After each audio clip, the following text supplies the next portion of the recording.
Rəhman və Rəhim Allahın adı ilə.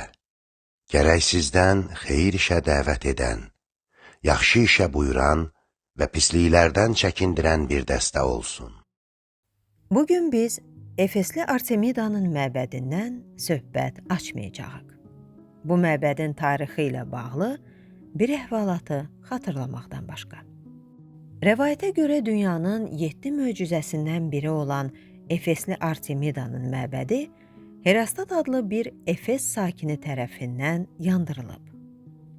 İşgəncə verilərkən o, bunu nəyin bahasına olursa olsun adının tarixə düşməsi üçün etdiyini söyləyib.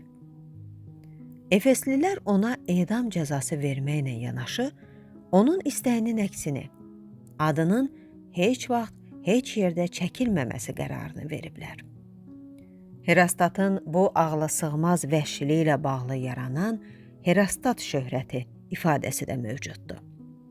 Söhbətim məhz Herastat şöhrəti qazanmaq, yəni nəyin bahasına olursa olsun adının gündəmdə olması üçün dəridən qabıqdan çıxan, bu yolda hətta öz namusunu, kimliyini, insanlığını ayaqlar altına atanlar haqqındadır. Daha doğrusu onları bu ucuz şöhrətə çatdıran insanlar haqqında. Əslində nəyin bahasına olursa olsun şöhrət qazanmaq istəyən, min cür hoqqa çıxaranların əsas məqsədi bu yolla pul qazanmaqdır.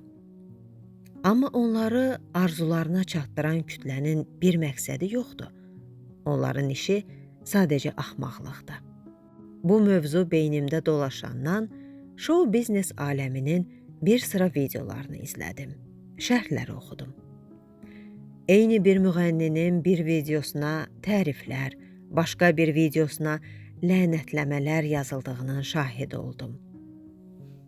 Məni ən çox təəccübləndirən, insanların sanki işi gücü yoxmuş kimi daim show biznes nümayəndələrini izləmələri, onların davranışlarını müzakirə etmələridir.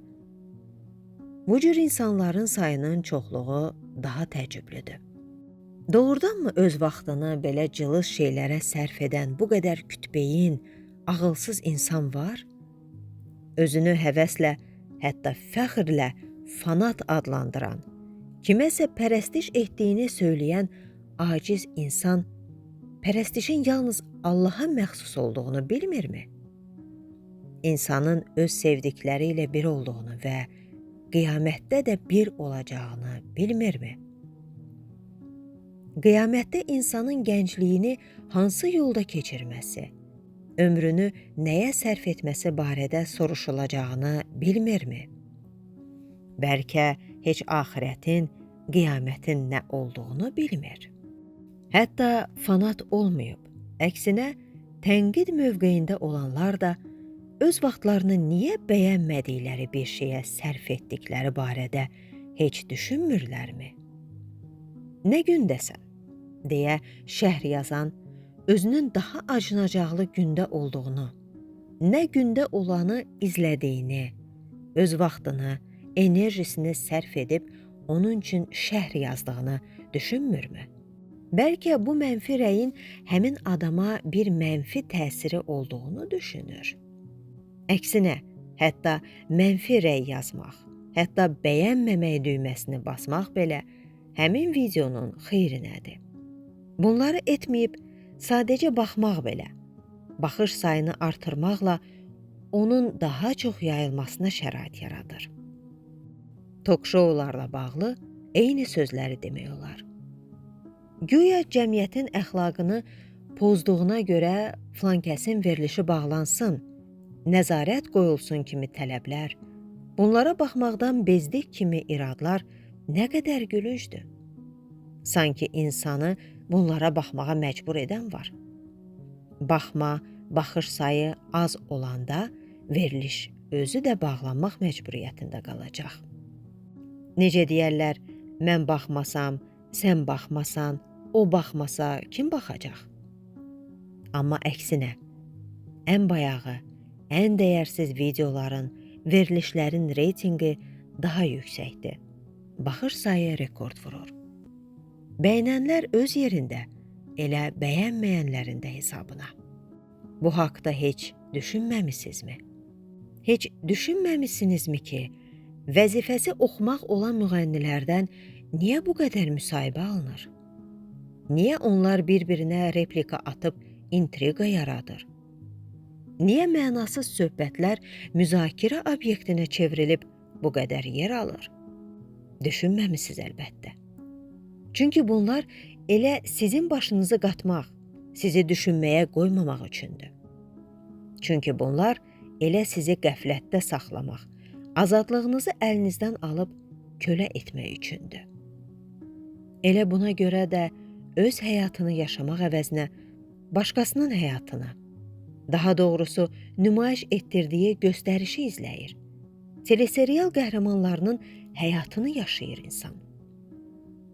İnsanın həyatı nə qədər boş, mənasız olmalıdır ki, o başqasının oyununu, hoqqalarını izləsin. İnsan nə qədər kütbeyin olmalıdır ki, hansısa müğənniyə niyə belə açıq-saçıq geyinirsən sualı ünvanlasın. Təsadüfən abırlı geyimində, bax həmişə belə geyin desin. Həmin müğənninin bunları heç oxumadığını, ya oxusa belə onun sözü ilə imicini dəyişməyəcəyini anlamasın. Bu kimi suallar saysız hesabsızdır. Çünki insanın axmaqlığının hüdudu yoxdur. Özü də insan axmaq işlərlə məşğul olduqca daha da axmaqlaşır. İnsan ona heç bir fayda verməyən işlərlə məşğul olmamalıdır. Vaxtını boş yerə sərf etməməlidir. Konsertlərin, şouların, komediyaların geniş vüsət alması təsadüfi deyil. İnsanları əsarətdə saxlamaq üçün məqsədyönlü şəkildə düzülüb qoşulub. Hansı əsarət? Bəs öz həyatını qurmaq, öz həyatını yaşamaq əvəzinə işi gücü yoxmuş kimi gecə-gündüz onları izləmək əsarət deyil, nədir? Qolları qandallamasalar da, şuuru, düşüncəni qandallayıb əsir, qul ediblər. İnsanın xəbəri yoxdur. Ən yaxşı kölə elə özünü kölə hesab etməyəndir. Bu köləlikdən qurtulmağın bir yolu var. Bütün şou, konsert və komediyalardan bir dəfəlik imtina etmək. Efeslilər Herostatın adını çəkməyi qadağan etdikləri kimi özünə qadağa qoymaq. Herostat bir məbədi yandırmışdı.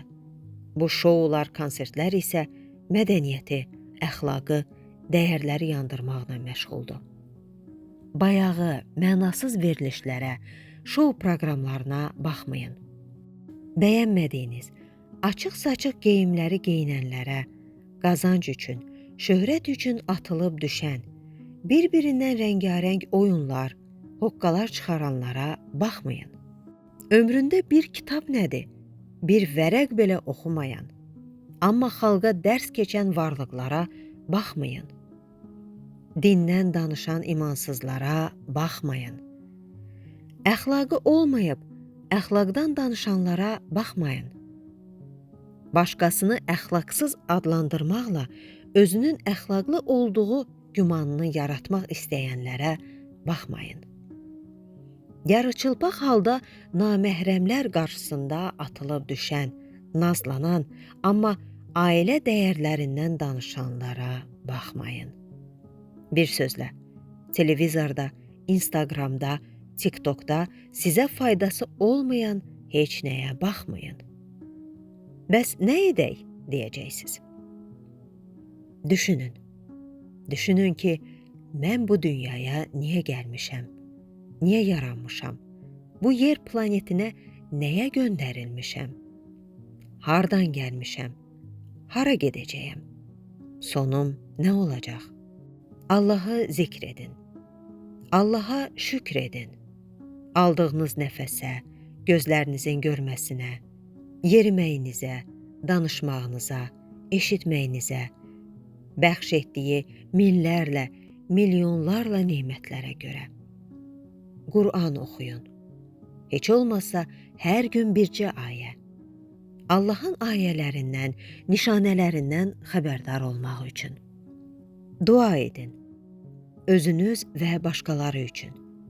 Dünyada əminamanlıq olması üçün, acıların ruzi tapması üçün, çılpaqların geyim tapması üçün, kainatı xoş diləklərlə, gözəl niyyətlərlə doldurun. Bir vərəq götürüb gül rəsmi çəkin. Qəribə səsləndi. Niyə ki? Vaxtınızı özünüzə sərf etmiş olacaqsınız. Özünüz olacaqsınız. Həyat tərzi atılıb düşmək, seçimi açıq-saçıq geyimlər olan birinə "Ay qızım, ayıbdır, belə geyinmə" yazmaqdansa, övladınızla, nəvənizlə şəkil çəkin. Nəsə düzəldin, söhbət edin, oynayın. Özünüzü qurun. Özünüz olun. Kütlədən biri yox, şəxsiyyət olun. Kanaldakı Yeni ildə yenilən və başqa videolarda bu haqda ətraflı söhbət açılıb. Öyrəşdiyiniz həyat tərzindən mənasız verilişlərə, şoulara baxmaqdan əl çəkmək asan olmayacaqdır. Amma and için, tövbə edin. Hər dəfə bunlara meyl edəndə məşğul olmaq üçün bir alternativ məşğuliyyət tapın. Sizə bircə dəfə verilmiş həyatınızı dəyərləndirin. Unutmayın, dəyərsiz işlərlə məşğul olmaq insanı dəyərsizləşdirir. Odur ki, özünüzə dəyər verin və bunun üçün çalışın. Bu yolda sizə uğurlar diləyirəm. Həqiqətən bunda düşünən bir qövm üçün ibrətlər vardır.